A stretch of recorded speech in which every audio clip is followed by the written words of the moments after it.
Hello guys, स्वागत है आपका अपने YouTube channel learn with Aarti ma'am में। आज हम संज्ञा और सर्वनाम का रिवीजन करेंगे। आपके लिए शॉर्ट्स नोट्स तैयार किया गया है ताकि इसमें आप केवल रिवीजन कर सकें। ठीक है। संज्ञा और सर्वनाम में बहुत ज़्यादा मैटर मैंने नहीं लिया है इसमें, क्योंकि बहुत ज़्यादा मैटर कोई ज़रूरत भी नहीं है। जितना है लगभग बहुत शॉर्ट्स नोट्स आपके लिए तैयार किया गया है। और जितने भी आप अगर पीवाईक्यू देखेंगे, क्वेश्चन वीपीएससी का इससे पहले वाला पेपर का अगर आप देखेंगे तो उसमें व्याकरण का पोर्शन बहुत ज़्यादा था।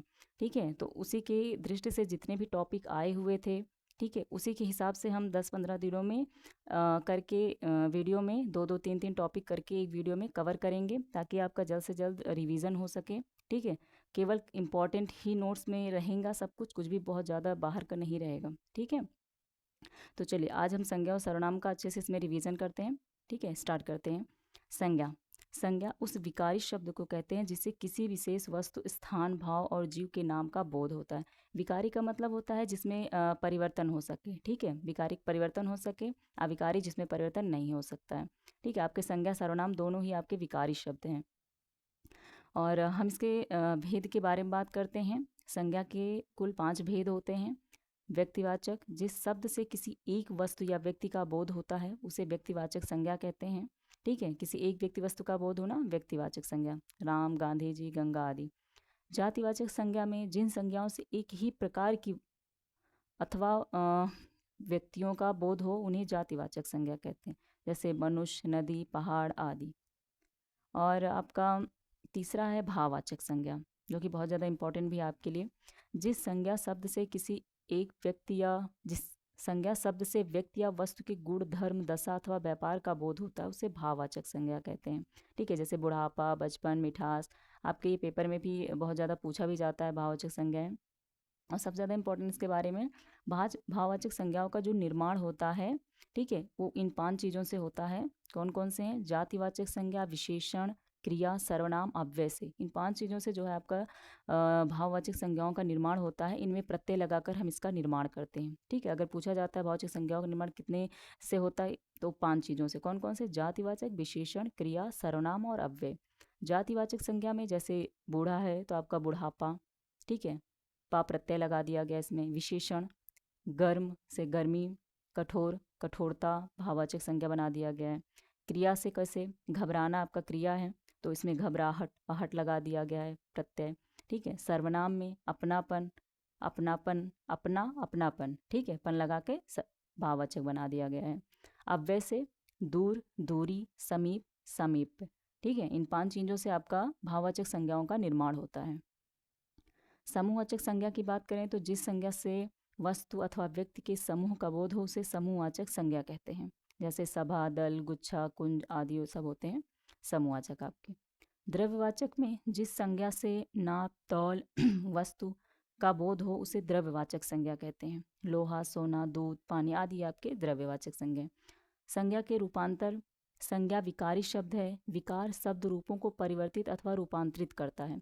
ठीक है, संज्ञा आपको याद रखना है, ये एक विकारी शब्द है। सर्वनाम भी आपका विकारी शब्द है। ठीक है, और इसके हम सबसे इम्पॉर्टेंट इसका जो आया हुआ था क्वेश्चन, सर्वनाम का रूपांतर किस में होता है। ठीक है, तो आपका संज्ञा का भी रूपांतर आपको पढ़ना अच्छे से, लर्न करना पड़ेगा। ठीक है, लिंग, वचन और कारक, इन 3 चीज़ों में होता है। ठीक है, कारक चिन्ह को परसर्ग भी बोलते हैं कि कारण बदलते हैं।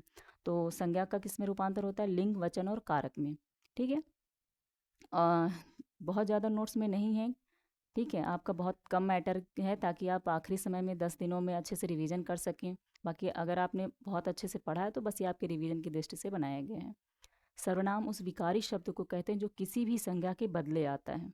ठीक है, सर्वनाम के भेद की हम बात करें तो कितने होते हैं, ये क्वेश्चन भी आया हुआ था। सर्वनाम के 6 भेद होते हैं। ठीक है, हिंदी में अगर कुल सर्वनाम की बात करें कि कितने होते हैं हिंदी में कुल सर्वनाम, तो 11 सर्वनाम होते हैं। कौन कौन से? मैं, तू, आप, यह, वह, जो, सो, कोई, कुछ, कौन, क्या। ठीक है, ये आपके हिंदी में कुल 11 सर्वनाम हो गए। और इनके हम प्रयोग के अनुसार अगर हम बात करें कि सर्वनाम के 6 भेद होते हैं। कौन कौन से आपके सर्वनाम हैं? देखिए उनकी परिभाषा आपको जो है, अगर आपने बहुत अच्छे से पढ़ा है तो आपको परिभाषा जाहिर सी बात है आपको लर्न होगी। ठीक है, तो इसलिए बस उसके बारे में थोड़ा थोड़ा ही मैं बात करूँगी, बहुत ज़्यादा नहीं उसके अंदर जाऊँगी। ठीक है, क्योंकि बहुत ज़्यादा डीपली क्वेश्चन नहीं पूछता है, बहुत ऊपर ही क्वेश्चन पूछता है जो आपका पूछता है। जैसे सर्वनाम के भेद पूछा था प्रयोग के अनुसार, तो 6 होते हैं, ये क्वेश्चन पूछा गया। या रूपांतर किस में होता है सर्वनाम का, ठीक है। तो ऐसे ही क्वेश्चन पूछे जाते हैं। तो ऐसे ही यहाँ पे मैंने शॉर्ट्स नोट्स में आपका तैयार किया है, ताकि आखिरी समय में आप बस रिवीजन कर सकें। पुरुषवाचक सर्वनाम आपका उत्तम, इसमें 3 प्रकार के होते हैं, उत्तम, मध्यम और अन्य पुरुष, ठीक है। उत्तम पुरुष में जैसे मैं, हम, मध्यम में तू, तुम, आप, अन्य पुरुष में वह, वे या अन्य के लिए प्रयोग किया जाता है, ठीक है। उत्तम में अपने लिए प्रयोग किया जाता है, मध्यम में सामने वाला जो आपका है तू, तुम, आप के लिए, अन्य में अन्य के लिए प्रयोग किया जाता है, ठीक है। निश्चयवाचक अगर हम सर्वनाम की बात करें तो जिन सर्वनाम से वक्ता के पास या दूर की किसी वस्तु के निश्चय का बोध होता है, उसे निश्चयवाचक सर्वनाम कहते हैं। ये भी 2 हैं, निकटवर्ती, दूरवर्ती, ठीक है। निकटवर्ती में कौन कौन से शब्द आते हैं, देखिए इसके चिन्ह है, यह, ये, वह, वे, इनका प्रयोग किया जाता है, ठीक है। निश्चयवाचक सर्वनाम। अनिश्चयवाचक सर्वनाम की अगर हम बात करें तो जिस सर्वनाम से किसी निश्चित वस्तु का बोध ना हो तो उसे अनिश्चयवाचक सर्वनाम कहते हैं। इसमें जो चिन्ह शब्द प्रयोग किए जाते हैं, कोई या कुछ, क्योंकि ठीक है, कोई आ गया, कोई खड़ा है, ये आपका ऐसे प्रयोग किया जाता है, ठीक है। अनिश्चयवाचक सर्वनाम होते हैं। और आगे बात करें हम, चौथा कौन सा है, तो ये संबंधवाचक सर्वनाम होते हैं, ठीक है। संबंधवाचक सर्वनाम क्या होते हैं, जिस सर्वनाम से वाक्य से किसी दूसरे सर्वनाम से संबंध स्थापित किया जाए, दूसरे सर्वनाम से संबंध स्थापित किया जाए, उसे संबंधवाचक सर्वनाम कहते हैं। जो, सो, ठीक है, जैसा करेगा वैसा भरेगा, ये आपका संबंधवाचक सर्वनाम संबंध दर्शा रहा है, ठीक है। प्रश्नवाचक में प्रश्न करने के लिए जिन सर्वनामों का प्रयोग किया जाता है, ठीक है, प्रश्न करने के लिए जिन सर्वनाम का प्रयोग करते हैं उन्हें प्रश्नवाचक सर्वनाम कहते हैं। जैसे कहाँ, कैसे, क्यों, कब, ये आपके प्रश्नवाचक शब्द हो गए, ठीक है। और निजवाचक सर्वनाम आप निजता के लिए, खुद के लिए प्रयोग करते हैं, आप, खुद, स्वयं, निजवाचक सर्वनाम हो गया आपका। सर्वनाम के रूपांतर की हम बात करें तो सर्वनाम का रूपांतर पुरुष, वचन और कारक की दृष्टि से होता है, ठीक है। क्वेश्चन आया हुआ था इसलिए ये इंपॉर्टेंट भी है आपके लिए। सर्वनाम का रूपांतर पुरुष, वचन और कारक की दृष्टि से होता है, ठीक है। आपका तो गाइज ये था आज का वीडियो, ठीक है। आपके लिए बहुत ही ज़्यादा इंपॉर्टेंट, इसमें बहुत ज़्यादा अदर चीज़ें नहीं थी, केवल इंपॉर्टेंट चीज़ें ही ली गई थी, ताकि आपको बस आखिरी समय आप रिवीजन कर सकें, ठीक है। Okay guys, thank you.